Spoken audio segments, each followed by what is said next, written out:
بيقلدك وهو بيكرهك. تعال نشوف ايه السر ورا الحركة دي. اغرب حاجة ممكن تقابلها في حياتك هي انك تلاقي شخص ينتقدك ليل نهار وما بيطيقش يسمع اسمك، وفجأة تلاقيه لابس زيك وبيتكلم بطريقتك، لو كمان حتى بياخد نفس قراراتك. الحركة دي بتحرق الدم وكمان بتحير العقل. ازاي انت بتكرهني وفي نفس الوقت عاوز تبقى نسخة مني؟ النهارده هكشف لك السر النفسي اللي بيخلي الشخص يعمل كده، وازاي تتعامل مع الشخصيات دي بذكاء وبكل برود.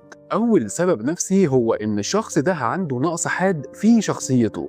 هو شايف انك ناجح ومحبوب، فبيفكر انه لو سرق منك الحاجة بتاعتك دي هيسرق معاها حب الناس ليك. الشخص ده ما عندوش هوية مستقلة، فبيعتبرك كتالوج جاهز للنجاح. هو بيكره شخصيتك لكن بيعشق تأثيرك على اللي حواليك، فبيبدأ يقلد حركاتك وكلامك عشان يوصل للناس المكانة اللي انت فيها، وكأنه بيحاول يسرق روحك بالتدريج. السبب التاني هو المنافسة الغير منطقية، يعني بمعنى أصح هو مش عايزك تكون أحسن منه، وعشان يثبت لنفسه إنه يقدر يعمل اللي انت بتعمله ده فبيبدأ يقلدك.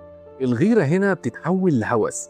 هو بيراقبك طول الوقت عشان يشوف انت عملت ايه ويقوم عامل زيك بالظبط، بس عشان يقول للناس انا كمان اهو وانا كمان احسن منه. التقليد هنا بيكون محاولة يائسة منه علشان يغطي على شعوره باللي قدامك،